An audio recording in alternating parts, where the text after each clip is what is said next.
Welcome to Rizvi's e-learning channel.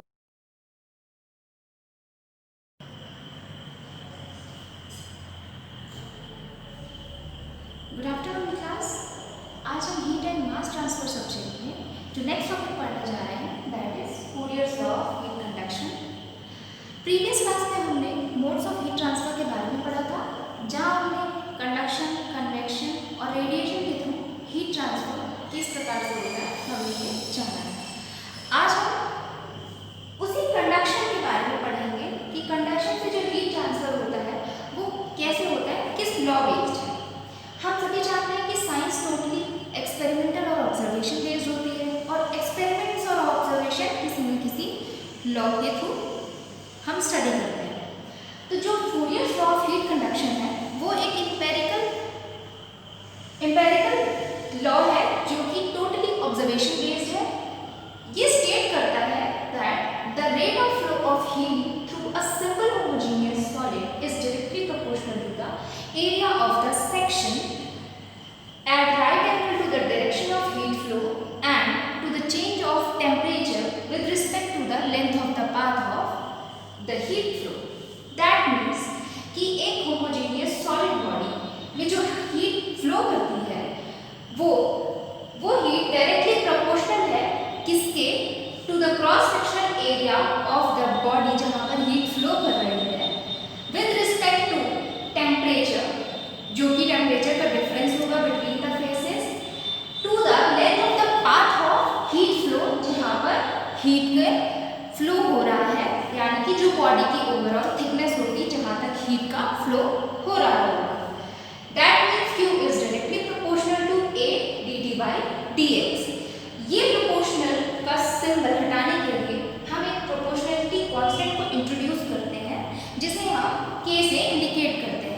इस K को हम प्रोपोर्शनैलिटी कांस्टेंट और थर्मल कंडक्टिविटी के नाम से जानते हैं। That is Q is equal to minus K A dt by dx।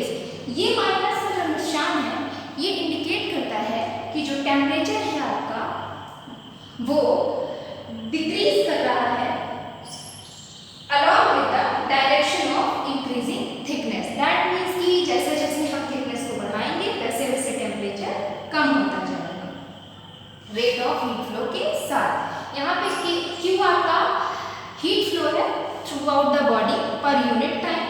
K proportionality constant है या थर्मल कंडक्टिविटी ऑफ बॉडी भी आप इसे कह सकते हैं। A is the surface area जहाँ पर आप हीट फ्लो कर रही है।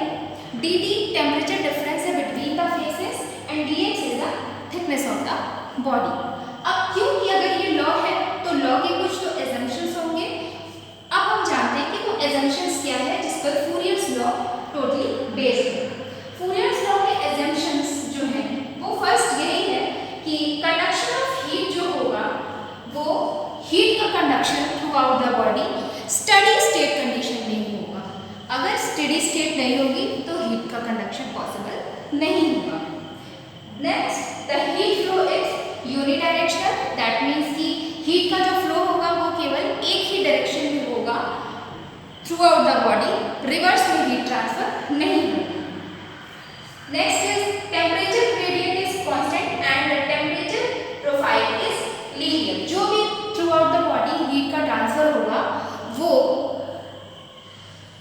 लो टेम्परेचर से हाई टेम्परेचर कह सकते हैं आप, लीनियर होगा throughout the body. That means जो ग्राफ आपका बनेगा वो कुछ इस तरीके से बनेगा। फिर there is no heat generation. यहाँ पे जो आपका हीट का फ्लो हो रहा है, हीट के फ्लो से हीट कंडक्शन होगा। दैट मीन्स कि कंडक्शन में एक सॉलिड बॉडी से या एक सॉलिड सरफेस से हीट का ट्रांसफर दूसरे सॉलिड सरफेस में हो रहा होगा। तो दो सरफेस कॉन्टैक्ट के बीच में हीट का ट्रांसफर हो रहा है, हीट का ट्रांसफर हो रहा है, ना कि हीट का जनरेशन हो रहा है। हीट कहीं भी थ्रू आउट द बॉडी आपकी जनरेट नहीं होगी। नेक्स्ट है the boundary surface isothermal character. जो भी आपका हीट का ट्रांसफर हो रहा है थ्रू आउट द बॉडी, जो सरफेस होगी वहाँ की जो बाउंड्री होगी वो आइसोथर्मल बाउंड्री होगी। The material is homogeneous and isotropic। homogeneous और isotropic होने का मतलब है कि जो आपकी थर्मल कंडक्टिविटी है, thermal conductivity through out the body in all the direction constant होगी, वो डायरेक्शन चेंज करने पे चेंज नहीं होगी। उसके बाद कितने हो गए आपके एजम्पशन। इस एजम्पशन बेस्ड ये पूरा फूरियर्स लॉ वर्क करता है। नेक्स्ट इज कुछ फीचर्स हैं जो आपके फूरियर्स लॉ के हैं।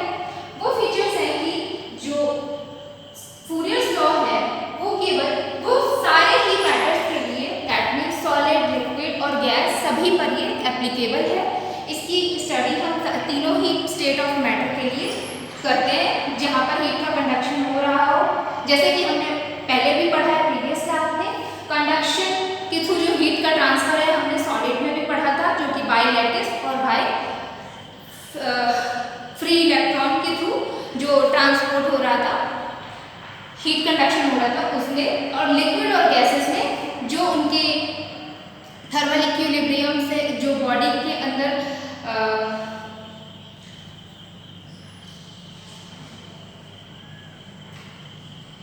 जो मॉलिक्यूल्स होते हैं लिक्विड के, उनके थ्रू जो हीट का ट्रांसफर हो रहा था कंडक्शन के थ्रू बेसिकली हो रहा था। नेक्स्ट इज की ये टोटली एविडेंस बेस्ड और ऑब्जर्वेशन बेस्ड लॉ है, यानी कि अगर हम इसको स्टडी कर रहे हैं तो हम टाइम टू टाइम इसकी ऑब्जर्वेशन लेते रहेंगे कि इतने टाइम पर, इतनी थिकनेस पर ये थिकनेस इंक्रीज की तो हीट फ्लो पर क्या असर हुआ, टेम्परेचर डिफरेंस पर क्या असर हुआ, फिर थिकनेस बढ़ाने पर, थिकनेस घटाने पर, या टेम्परेचर बढ़ाने घटाने पर, सरफेस एरिया बढ़ाने घटाने पर हीट फ्लो पे क्या असर हो रहा है, रेट ऑफ हीट फ्लो कैसे हो रहा है, या मोड ऑफ कंडक्शन जो है वर्क कर रहा है तो वो कैसा हो रहा है। तो हाँ, ये टोटल ऑब्जर्वेशन बेस्ड है। नेक्स्ट इज ये एक वेक्टर एक्सप्रेशन है जो कि इंडिकेट करता है the rate of heat flow in the direction of decreasing temperature and is normal to an isothermal. अभी हमने पढ़ा ही था कि ये एक आइसोथर्मल प्रोसेस होगा। तो आइसोथर्मल प्रोसेस होने की वजह से इसकी जो बाउंड्री सरफेस है वो आइसोथर्मल होगी, कैरेक्टर उसका नेचर जो होगा, और टेम्परेचर डिक्रीज कर रहा है, और ये तो थर्मल कंडक्टिविटी का नेगेटिव साइन खुद ही इंडिकेट कर रहा है। It helps to define the thermal conductivity k of the medium through which heat is conducted. यहाँ पर हम थर्मल कंडक्टिविटी डिफरेंट मटेरियल के लिए कैसे वैरी कर रही है, क्या थर्मल कंडक्टिविटी की वैल्यू होगी, वो डिफरेंट मटेरियल के लिए चेंज भी होती है, तो उसके थ्रू हम पूरी एनालिसिस करते हैं।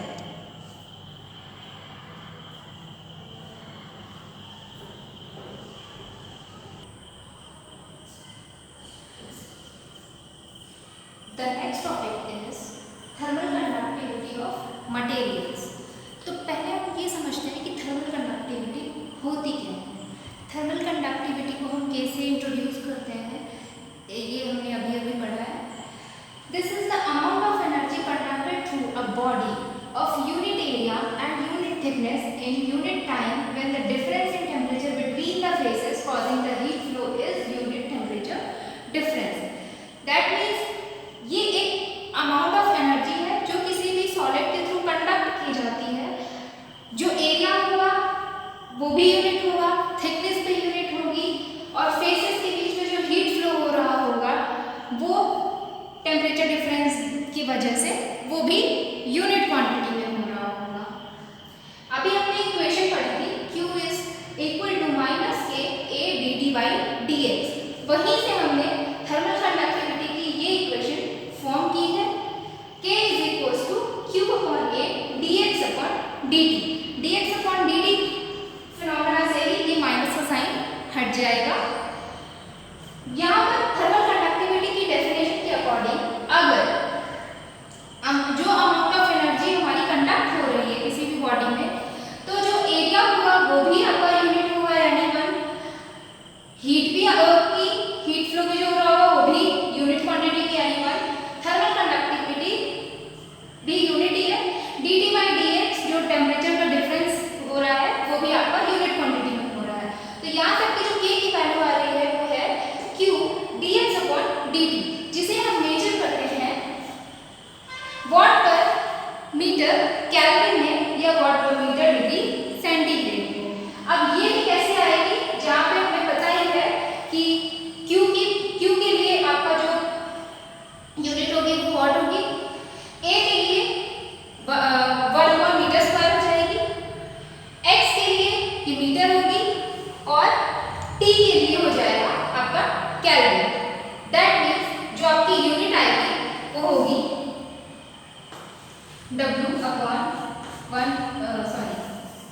मीटर स्क्वायर इंटू x के लिए मीटर अपॉन t के लिए हो जाएगा केल्विन या डिग्री सेंटीग्रेड, आप जो भी आप यहाँ पे इंट्रोड्यूस करें। ये मीटर से ये मीटर आपका कट गया, तो ये आपकी जो यूनिट बची है वो क्या हो गई, WM या WM डिग्री सेंटीग्रेड। ठीक है,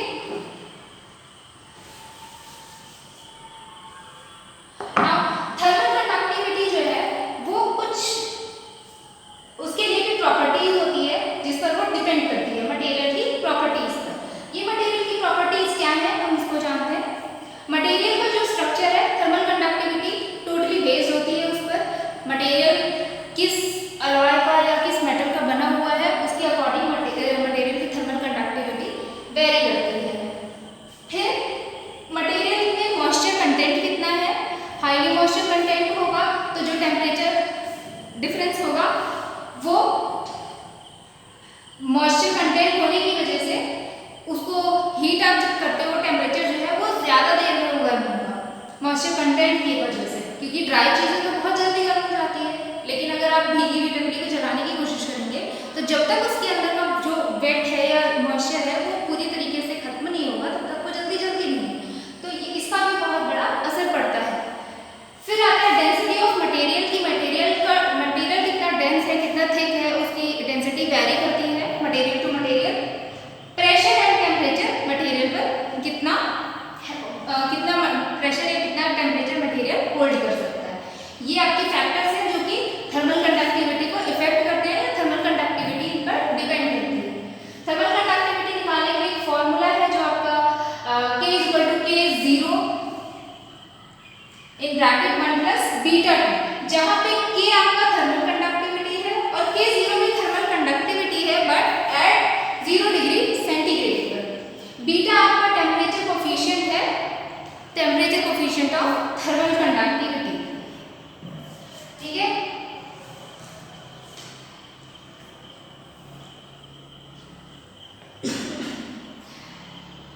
थर्मल कंडक्टिविटी के बारे में कुछ और भी पॉइंट्स हैं, जैसे कि जो मटेरियल है, अगर किसी भी मटेरियल की थर्मल कंडक्टिविटी बहुत अच्छी होती है, बहुत ज़्यादा होती है, तो हम ये कंसीडर करते हैं कि वो मटेरियल जो है वो गुड कंडक्टर कंसीडर किया जाता है। इसी के वाइस वर्सा, अगर किसी मटेरियल की थर्मल कंडक्टिविटी लो है तो वो मटेरियल कंडक्टर तो अच्छा नहीं होगा बट वो एक बहुत अच्छा इंसुलेटर का काम करेगा। तो थर्मल कंडक्टिविटी का ये भी एक फिनोमेना है। कंडक्शन जो अगर करता है, conduction occur more readily in pure metals and less in alloys, very much less in non metals. बहुत तेजी से सरफेस टू सरफेस कांटेक्ट की वजह से कंडक्शन मेटल्स में, प्योर मेटल्स में बहुत तेजी से होता है, जबकि नॉन मेटल्स में ये बहुत ही खराब वे में होता है। तो इसीलिए नॉन मेटल्स जो होते हैं वो गुड इंसुलेटर होते हैं, उनका काम इंसुलेटिंग मटेरियल की तरह लिया जाता है। और जो एलॉयज होते हैं उनमें भी कंडक्शन होता है बट स्लो अमाउंट में कंडक्शन होता है। थर्मल कंडक्टिविटी के बारे में हम और भी कुछ फीचर्स जानते हैं कि ये जो थर्मल कंडक्टिविटी होती है किसी भी मटेरियल में, ये उनमें मौजूद फ्री इलेक्ट्रॉन की वजह से होती है। इन केस ऑफ मेटल में ही तो फ्री इलेक्ट्रॉन मूव करते हैं, और लिक्विड के केस में ये लेटिस वाइब्रेशनल वेव्स की वजह से होती है और ये उन पर डिपेंड भी करती है। इसीलिए कहा गया है कि मटेरियल कंडक्टिविटी डिपेंड करती है मटेरियल के स्ट्रक्चर पर। Thermal conductivity in case of pure metal सबसे ज़्यादा हाईएस्ट होती है, इसकी वैल्यू K की 10 से 400 वाट पर मीटर डिग्री सेंटीग्रेड तक होती है, और ये डिक्रीज करती है अगर उस मेटल में कोई इम्प्योरिटीज प्रेजेंट हो जाए तो थर्मल कंडक्टिविटी उस मेटल की डिक्रीज करने लगती है।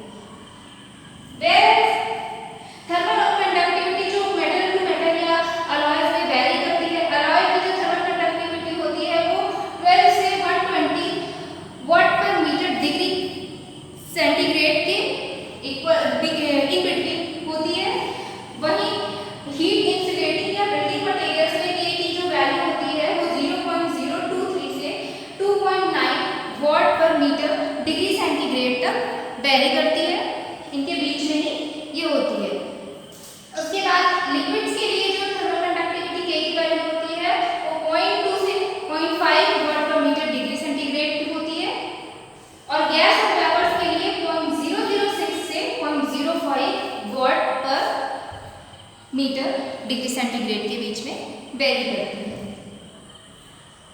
Thermal conductivity of metal very करती है कंसीडरेबली कि जब मेटल में जो हीट है, हीट ट्रीटमेंट किया जा रहा है, वो जो भी उस मेटल का प्रोसेस है वो किस प्रोसेस से हो रहा है ये उस पर भी डिपेंड करता है। उसकी वजह से कि अगर वो प्रोसेस जो भी मटेरियल या जो भी मेटल हम यूज कर रहे हैं उसके लिए जो फिनोमेना या जो प्रोसेस हम यूज कर रहे हैं वो सही नहीं है तो थर्मल कंडक्टिविटी मेटल की वेरी करेगी या डिक्रीज कर जाएगी। Thermal conductivity of most metal decreases with increasing temperature, जैसे कि आप एल्यूमिनियम या यूरेनियम के बारे में ये एक एक्सेप्शन है। उनके अलावा जो मेटल्स होते हैं उनकी थर्मल कंडक्टिविटी टेम्परेचर को इंक्रीज करने पर उनकी थर्मल कंडक्टिविटी मेटल्स की डिक्रीज करती है, बट यूरेनियम और एल्यूमिनियम को छोड़कर मोस्ट ऑफ लिक्विड जो थर्मल कंडक्टिविटी होती है वो डिक्रीज करती है with respect to temperature, but water को छोड़कर। वाटर एक एक्सेप्शन है, बाकी और लिक्विड्स की थर्मल कंडक्टिविटी डिक्रीज करती है विद इंक्रीजिंग टेम्परेचर। गैसेस के केस में क्या होता है? Gases with higher molecular weights have smaller thermal conductivity than with lower molecular weights. अगर किसी गैस की जो मॉलिक्यूलर वेट है वो बहुत ज्यादा होगा तो उनकी थर्मल कंडक्टिविटी कम होगी, whereas अगर किसी गैस का मॉलिक्यूल बहुत कम होगा तो उनकी थर्मल कंडक्टिविटी बढ़ जाएगी। In case of solid and liquid, thermal conductivity is only very weakly depends on pressure. In case of gases, the value of K is independent of pressure. Solid और liquid के case में बहुत ही कम amount, little amount में ही ये thermal conductivity pressure पर depend करती है, बल्कि गैस के केस में ये प्रेशर से तो बिल्कुल ही इंडिपेंडेंट होती है। In case of non-metal solids, thermal conductivity of porous material depends upon the type of gas or liquid present in the voids. Thermal conductivity of damp material considerably higher than that of dry material. जितने ज़्यादा मतलब उनकी density होगी वो उतने ही ज़्यादा dense होने की वजह से डैम मटेरियल जो है वो उनकी थर्मल कंडक्टिविटी ज़्यादा होती है। In case of dry material and water, thermal conductivity increases with increasing density as well. अब आते हैं Whitehead and French law regarding thermal conductivity and electrical conductivity of material. तो ये भी इन्होंने भी अपना एक लॉ दिया था थर्मल कंडक्टिविटी और इलेक्ट्रिकल कंडक्टिविटी के बीच में रिलेशंस को दर्शाने के लिए। तो आइए देखते हैं कि क्या स्टेट करता है। It states that the ratio of It states that the ratio of thermal conductivity and electrical conductivity is same for all the metals at the same temperature, and that the ratio is directly proportional to the absolute temperature of metals. ये कहता है कि जो किसी भी metal की electrical conductivity और thermal conductivity होती है वो सारे ही मेटल्स की लगभग सेम होती है। कब सेम होती है? जब इनका जो टेम्परेचर का रेशियो होता है वो उनके मेटल्स के एब्सोल्यूट टेम्परेचर के डायरेक्टली प्रोपोर्शनल होगा। उस केस में किसी भी मेटल की थर्मल कंडक्टिविटी और इलेक्ट्रिकल कंडक्टिविटी सेम होगी। That means K upon sigma is directly proportional to T, जहां पर K क्या है? आपकी thermal conductivity of metal at the temperature T kelvin, where जो सिग्मा है वो डिनोट करता है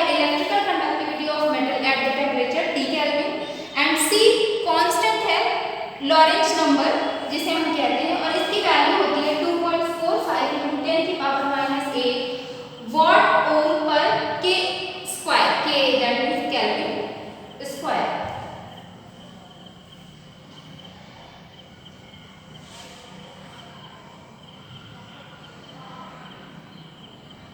ये टोटल लॉ भी यही कन्वे करता है कि जो गुड कंडक्टर्स होते हैं, material which are good conductors of electricity are also good conductors of heat. जो भी मटेरियल इलेक्ट्रिसिटी के लिए अच्छे कंडक्टर होंगे, वो मटेरियल हीट के लिए भी अच्छे कंडक्टर होंगे। यानी कि जिन मेटल में से इलेक्ट्रिसिटी इजीली पास हो सकती है, उन मेटल से हीट फ्लो होगा। तो आज के लिए बस इतना ही।